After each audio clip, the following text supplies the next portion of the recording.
آپ صلی اللہ علیہ وآلہ وسلم نے بھی حکم دیا، قرآن بھی کہتا ہے قربانی کا گوشت کھاؤ، لوگوں کو کھلاؤ۔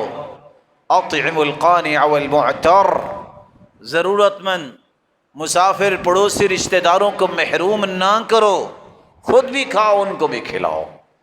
اور تیسری بات، اگر آپ نے زیادہ قربانیاں کرنی ہیں تو گنجائش ہے۔ اللہ کے رسول نے 100 اونٹ قربان کیے، 63 خود ذبح کیے، نحر کیے، اور باقی 37 سیدنا علی کے حوالے کر دیے رضی اللہ عنہ۔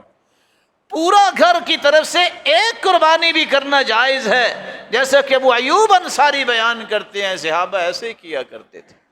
اگر آپ زیادہ کرنا چاہتے ہیں تو گنجائش ہے، جائز ہے، لیکن یاد رکھنا فخر کے لیے نہیں، سنت سمجھتے ہوئے آپ کر سکتے ہیں۔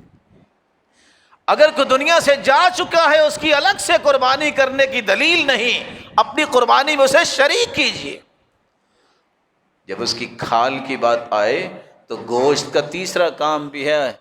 اللہ کے رسول نے فرمایا وَادَّخِرُوا، اگر آپ کے پاس گوشت زیادہ ہے، مسکینوں فقیروں کو دے دیا ہے، تو آپ اس کے کباب شباب بنا کے آپ فریج میں رکھ سکتے ہیں۔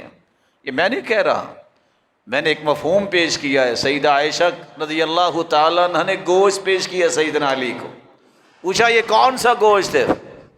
جواب دیا قربانی کا۔ کہا اتنی مدت؟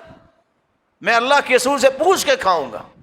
اللہ کے رسول صلی اللہ علیہ وسلم سے پوچھا تو آپ نے فرمایا کلوہ من ذی الحجہ الی ذی الحجہ، ایک ذی الحج سے دوسرے ذی الحج تک آپ کھا سکتے ہیں، لیکن اس کا یہ معنی نہیں ہے کہ پہلی 2 حدیثیں آپ کو یاد نہ رہیں بس یہی یاد رہے۔